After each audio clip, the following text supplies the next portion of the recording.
کا جو جنون میں نے دیکھا ہے، میں خاص طور پہ اس کو خراج تحسین پیش کرنا چاہتا ہوں۔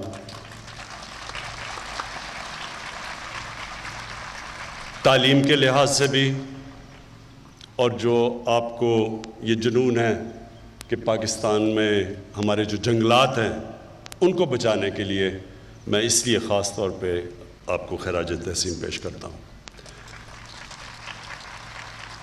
میں آپ سب کو، ہمارے اسٹوڈنٹس جو سامنے ہیں، میں آپ کو خراج تحسین اس لیے پیش کرتا ہوں کہ آپ سب نے کرونا وائرس سے جو ہم کہتے ہیں کہ ہم نے احتیاط کرنی ہے، آپ سب نے یہ ماسک پہنے ہوئے ہیں، تو مجھے بڑی خوشی ہوئی ہے دیکھ کے۔ یہ اس لیے ضروری ہے کہ اللہ نے خاص کرم کیا ہمارے ملک پہ۔ آپ اگر دنیا میں دیکھیں کرونا کی وائرس کی وجہ سے، اور خاص طور پہ کرونا وائرس سے بچنے کے لیے جو لاک ڈاؤن ہے، اس کی وجہ سے جو دنیا میں تباہی مچی ہے، اللہ نے ہمارے ملک پہ خاص کرم کیا۔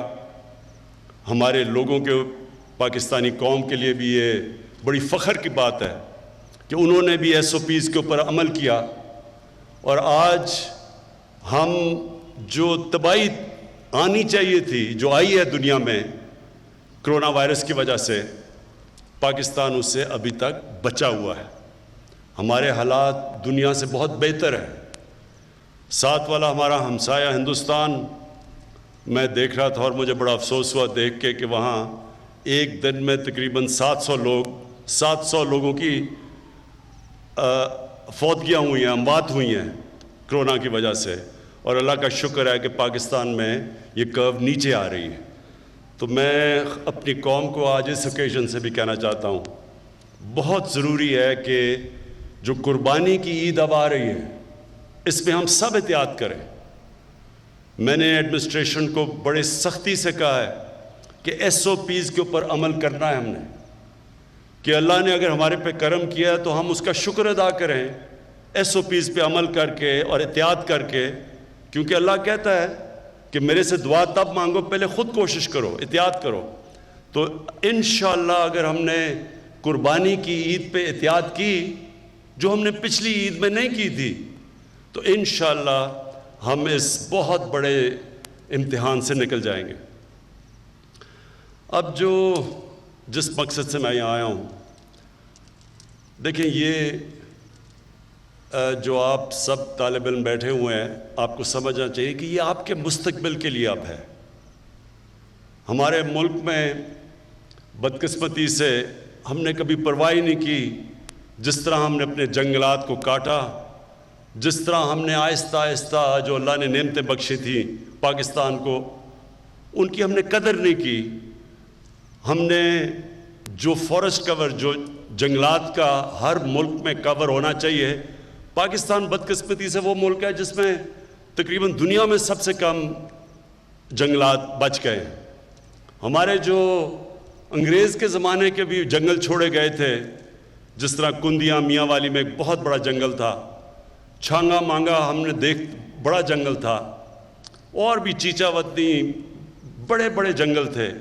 یہ ہم نے آزادی کے بعد بجائے اور جنگلات پاکستان میں اگانے کے، ہم نے ان جنگلات کو بھی صفایا کر دیا، اور اس کا بہت نقصان ہوگا آگے جا کے اپنی قوم کو، اگر ہم نے اپنے جنگلات مزید نہ اگائے، اور جو ہمارے ہرے علاقے ہیں جو نیشنل پارکس ہیں ان کو مزید اور نہ بڑھایا۔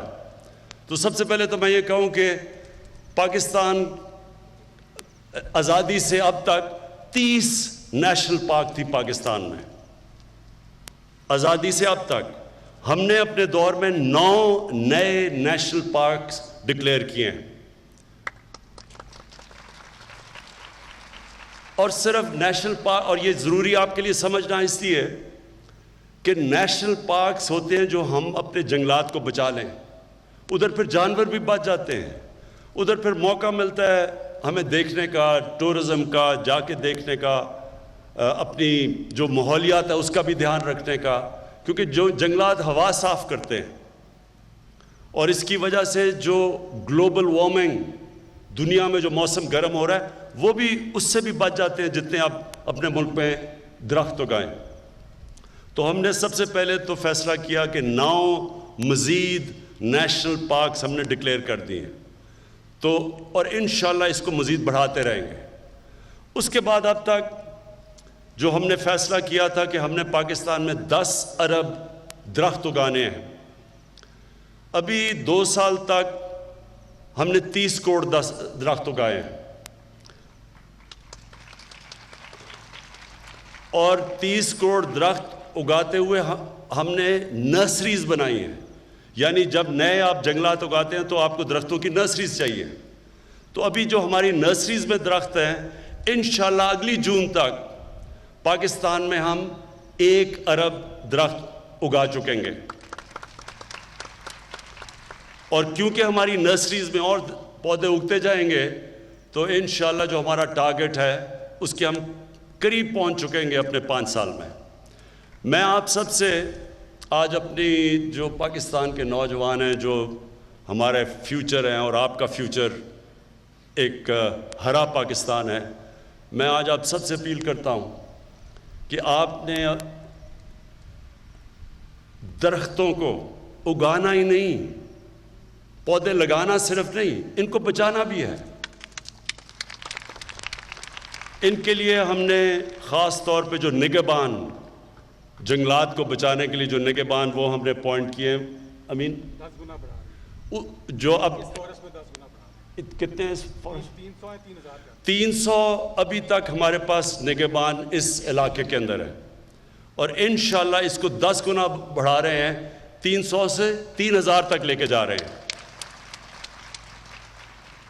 تو ان کا کام ہوگا ہمارے جنگلات کو بچانا۔ آپ کو پتہ ہے کہ ہم جب سب سے آسان طریقہ جنگل اگانے کا یہ ہے کہ ہم ایک علاقے کے اندر جو چھوٹے پودے، جب یہ درختوں سے جب گرتا ہے بیج اور یہ جو پودے اگتے ہیں، تو سب سے آسان طریقہ ہوتا ہے ان کو بچانا۔ ان کو 3 طرح بچانا پڑتا ہے۔ ایک آگ سے، چھوٹے پودے مرتے کیسے، بڑے درخت نہیں مرتے آگ سے، چھوٹے پودے مرتے ہیں۔ تو ایک تو یہ نگہبان کی ذمہ داری ہوگی ان کو آگ سے بچانا۔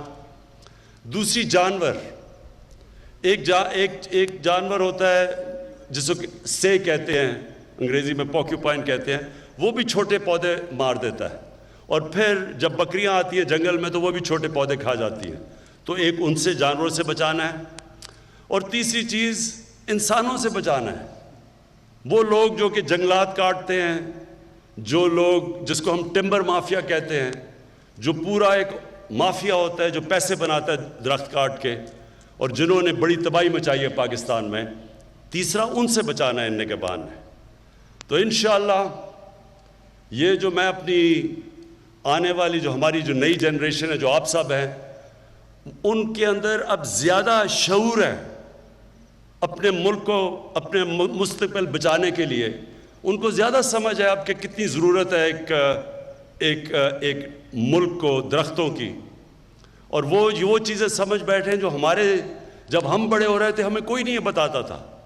تو اب ایک شعور آ چکا ہے، اور ہم نے یہ فیصلہ کیا ہے کہ ہر اسکول کے اندر ہفتے میں 2 گھنٹے ہوں گے ہر اسکول کے اندر، جو صرف اس کا مقصد یہ ہوگا کہ بچوں کو مزید اور شعور دینا کلین اور گرین پاکستان کا، کیسے پودے اگانے ہیں، کیسے اپنے ملک کو صاف رکھنا ہے۔ ہمارے یہ یاد رکھیں کہ ہمارے جو ایمان کے اندر ہمارے نبی صلی اللہ علیہ وسلم نے کہا کہ آدھا ایمان صفائی ہے، اور صفائی بدقسمتی سے اب ہم مغرب میں جائیں تو ہمیں وہاں صفائی نظر آتی ہے، وہ ملک جو مسلمان نہیں ہیں وہاں صفائی زیادہ ہمارے سے۔ تو جو ہمارا یوتھ ہے، نوجوان ہیں، ہمارے طالب علم ہیں، انشاءاللہ ابھی سے آپ کو تیار کریں گے کہ آپ نے اس ملک کا دھیان رکھنا ہے، آپ نے اس ملک کے درختوں کا دھیان رکھنا ہے، آپ نے اس ملک کو جب درختوں کا دھیان رکھیں گے پولوشن سے بچائیں گے، جو ماحولیات تباہ ہو رہی ہیں اس کی وجہ سے۔ لاہور کے اندر کیونکہ ہم نے درخت کاٹ دیے، ہم نے سوچا نہیں. اب لاہور میں جو ماحولیات اتنی بگڑ چکی ہے، پولوشن اتنی زیادہ ہے کہ لوگوں کی صحت کے اوپر اب فرق پڑ رہا ہے. اور اس لیے نوجوانوں کو ہم ابھی سے شعور دینا شروع کریں گے کہ کیسے انہوں نے شہروں کو صاف رکھنا ہے، کیسے انہوں نے اپنے جنگلات بچانے ہیں، اور پھر اس سے آگے بھی جائیں گے کیسے ہم نے اپنا پانی صاف رکھنا ہے. کیونکہ پانی کے اندر بھی ہم سب کچھ گند بلا پھینک دیتے ہیں، جس کی وجہ سے بیماریاں ہوتی ہیں، پانی پینے والی گندے پانی پینے کی بیماریاں ہوتی ہیں. جو میں آخری بات کہنا چاہتا ہوں وہ کہ میں نے ساری جگہ اپنے جتنے بھی پاکستان میں شہر ہیں، میں نے یہ اپنے چیف سیکرٹریز کو کہا ہے کہ ہر شہر کا ماسٹر پلان بنایا جائے. ہمارے شہروں کے ماسٹر پلان ہی نہیں ہیں، پھیلتے جا رہے ہیں شہر، ہرے علاقوں کے اندر شہر چلے گئے ہیں. جو زمین ہمیں چاہیے جس کے اوپر اناج اگے ادھر شہر پہنچ چکے ہیں. آگے جا کے مسئلے پڑیں گے ہمیں، ہمارے ملک میں کھانے پینے کی چیزوں کی کمی ہو جائے گی. وہ ملک جو دنیا کے کھانا دے سکتا ہے ادھر کمی ہو جائے گی، صرف اس لیے کہ ہم نے پلاننگ نہیں کی ہوئی شہروں کی. شہر پھیلتے جا رہے ہیں ہمارے، اور وہ ہرے علاقے کم ہوتے جا رہے ہیں. اس کا بھی اثر ہوگا گلوبل وارمنگ پہ بھی اور پولوشن پہ بھی. تو اس کے لیے میں نے سب کو کہا، ٹائم دیا ہوا ہے، اگلے 2-3 مہینے میں ہر شہر کے ماسٹر پلان بن رہے ہیں. اس کے بعد ہم فیصلہ کریں گے کہ شہروں کے ارد گرد گرین علاقے کون سے ہوں گے. اس کے آگے ہم شہر پھیلنے نہیں دیں گے. اور شہروں کے اندر بھی جب ہم شہروں کو روکیں گے تو تبھی ان شہروں کو ہم صاف رکھ سکیں گے. جتنے شہر پھیل جائیں گے اتنے ہم کم ان کی گندگی اٹھا سکیں گے، پانی صاف رکھ سکیں گے، پانی سپلائی کر سکیں گے. جتنے شہر چھوٹے ہوں گے، یعنی جتنے روکیں گے ہم شہر بڑے ہونے سے، تو اس کا بھی پورا ہم پلان کر رہے ہیں. اور انشاءاللہ مجھے یہ امید ہے کہ ہم اپنے ملک کو بچائیں گے. اللہ نے اس میں خوبصورتی دی ہے، اللہ نے نعمتیں بخشی ہمارے ملک میں. اللہ نے وہ چیزیں دی ہیں جو شاید ہی دنیا میں کسی ملک میں ہوں. 12 موسم ہیں پاکستان میں، 12 موسم ہیں ملک میں جو شاید ہی کسی ملک کے اندر ہوں. یعنی ہم سب کچھ اگا سکتے ہیں اس ملک میں، لیکن ہمیں قدر کرنی چاہیے. اللہ کی نعمت ہے یہ ملک، اس کی ہمیں قدر کرنی چاہیے. اور یہ جب آپ درخت اپنے بچاتے ہیں تو اللہ کی نعمتوں کی آپ قدر کرتے ہیں. میں پھر سے بریگیڈیئر صاحب آپ کو تاکید کرتا ہوں، آپ زبردست کام کر رہے ہیں. آپ اپنے بچوں کے اندر یہ شعور پیدا کر رہے ہیں کہ کتنی اللہ کی بڑی نعمت ہے یہ، جب اللہ ہمیں اچھا موسم دیتا ہے، درخت دیتا ہے. سارا پاکستان ریگستان ہی ہو سکتا تھا. کئی ملک ہیں، آپ مڈل ایسٹ میں چلے جائیں وہاں تو ریت ہی ہے، وہاں دبئی چلے جائیں وہاں تو آپ کو درخت ہی مشکل سے نظر آتا ہے. تو ہمارے ملک میں تو اللہ نے سب کچھ دیا ہے، صرف ہم نے اب اس کی قدر کرنی ہے. بہت بہت شکریہ. پاکستان پائندہ باد. وزیر اعظم عمران خان کا شجرکاری مہم کی تقریب سے خطاب. پہلے وزیر اعظم نے پودا لگا کر شجرکاری مہم کا افتتاح کیا. اس کے بعد آغاز میں بات کرتے ہوئے کورونا کے حوالے سے تذکرہ کیا وزیر اعظم نے کہ پاکستان میں کورونا کی وجہ سے بہت کم نقصان ہوا ہے، جو کہ اللہ کا فضل ہے، اور دنیا میں کورونا کی وجہ سے تباہی ہو رہی ہے. وزیر اعظم نے کہا کہ نوجوان اور طلباء کو ماسک پہنے دیکھ کر خوشی ہوئی کہ SOPs پر عمل درآمد ہو رہا ہے، اور ہمیں عید الاضحیٰ پر بھی احتیاط کرنی ہے اور قواعد و ضوابط پر لازمی عمل کرنا ہے. جنگلات کے حوالے سے وزیر اعظم نے تفصیلاً بات کی اور کہا کہ بدقسمتی سے ہمارے ملک میں جنگلات کی قدر نہیں کی گئی.